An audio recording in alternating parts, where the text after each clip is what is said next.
Sejam bem-vindos à primeira aula de Cálculo 1, na qual nós vamos falar sobre limites e como calculá-los. É importante notar que aqueles limites com os quais vocês se depararão em provas, avaliações, não são limites triviais. O que eu quero dizer com isso? Que não são limites onde é só pegar o valor de x, substituir e ali na cara aparece qual é o valor. Por exemplo, nós poderíamos pensar no seguinte limite. Limite quando x tende a 2 de 2x mais 1. O que acontece nesse caso? Eu preciso só pegar o valor x igual a 2 e colocar aqui dentro. 2 vezes 2 dá 4, mais 1 é igual a 5.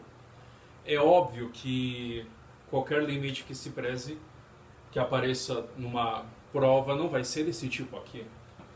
Serão limites que vão exigir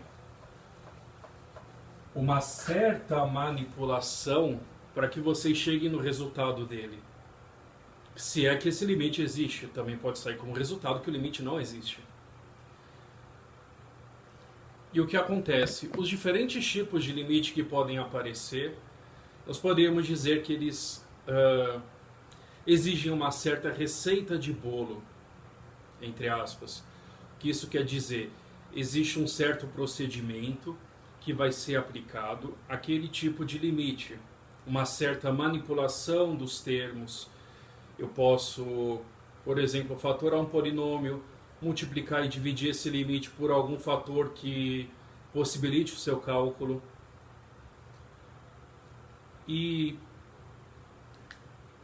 Mas o que acontece?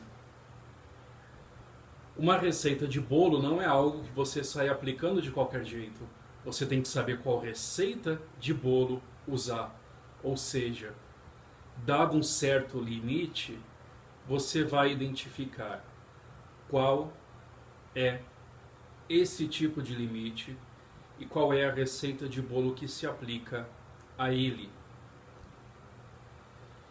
E nós começamos então com o nosso primeiro tipo de limite, e aqui vem a seguir a explicação de como resolvê-lo, que é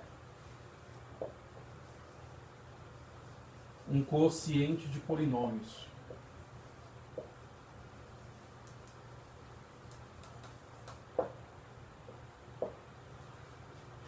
Quando eu tenho um quociente de polinômios, vão existir duas espécies de quocientes.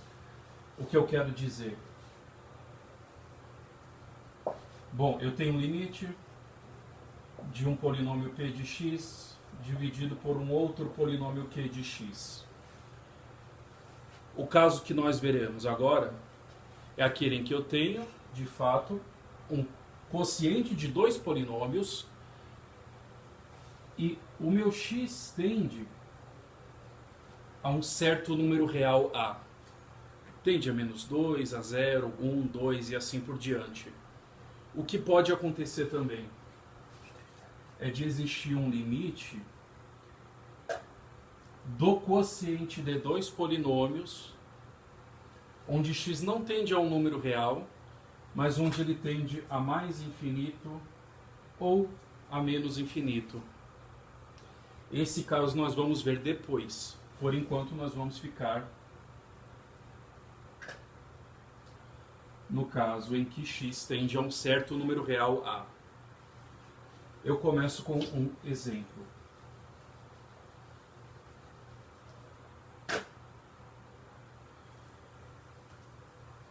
O limite de x ao quadrado menos 5x mais 6 sobre x ao quadrado menos 7x mais 10 quando x tende a 2. O que vocês notam nesse limite? Se eu aplicar x igual a 2 no numerador, 2 ao quadrado é 4. Aqui 5 vezes 2 dá 10, 4 menos 10 dá menos 6, mais 6 dá 0. Ou seja, o meu denominador tende a 0. E aqui embaixo 2 ao quadrado é 4, menos 14 dá menos 10, mais 10 dá 0. Ou seja, eu tenho um limite indeterminado do tipo 0 sobre 0. O numerador tende a 0 e o denominador tende a 0. Quando isso acontece, eu não posso dizer de cara qual é o valor desse limite. Isso exige o limite exige uma certa manipulação.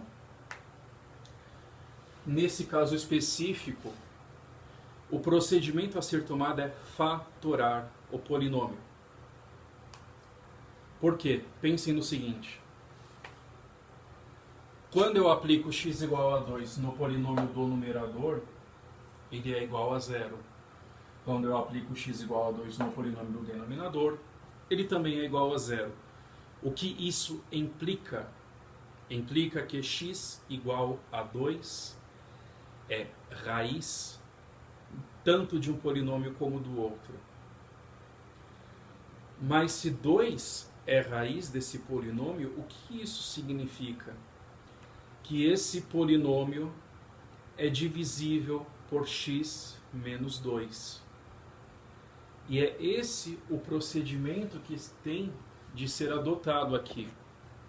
Ou seja, a fatoração.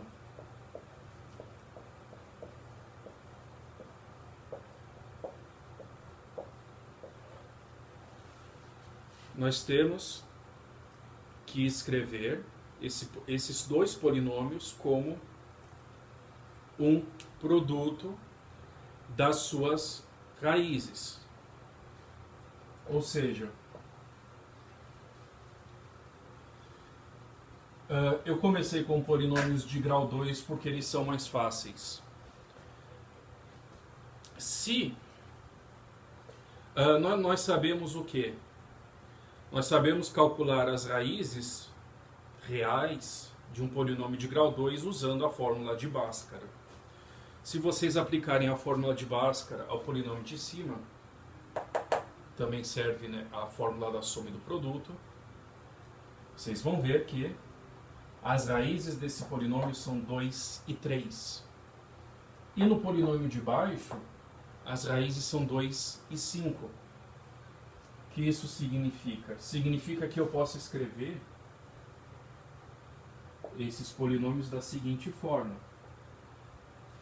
X ao quadrado menos 5 menos 6.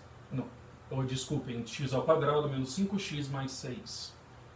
Se 2 e 3 são raízes desse polinômio, eu posso escrever ele da seguinte forma. X menos 2 vezes x menos 3. E se 2 e 5 são as raízes do polinômio de baixo, eu posso escrever ele como produto de x menos 2 vezes x menos 5. Se vocês abrirem esse produto, fizerem essa multiplicação, vocês vão ver que é a mesma coisa de cima. Ora, o que eu tenho agora? X menos 2 em cima e x menos 2 embaixo. Eu posso cortar os dois.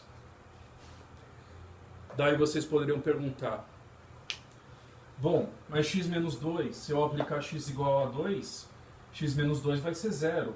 E x menos 2 também vai ser 0. Então eu tenho um 0 sobre 0, estou dividindo por 0, como que eu posso cortar essas coisas? Isso está certo? Tá, por quê?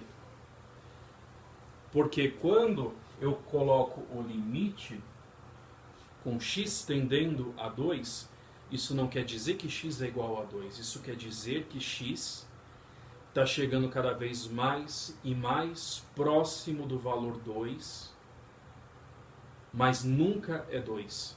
E eu quero saber o quê?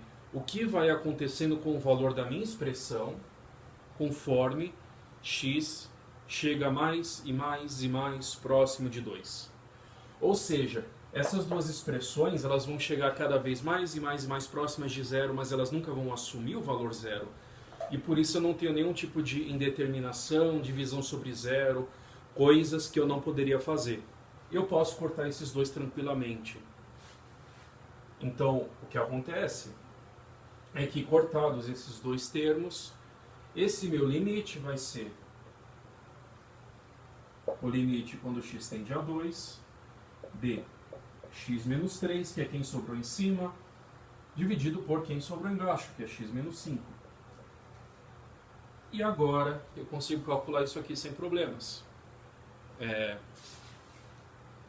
Eu aplico aqui em cima 2 menos 3, dá menos 1. E aqui embaixo 2 menos 5 é igual a menos 3. Ou seja, menos 1 sobre menos 3. E o meu limite é igual a 1/3. Então, esse é o procedimento para calcular limites desse tipo. Passemos então ao próximo exemplo, onde nós vamos trabalhar com um polinômio de grau maior.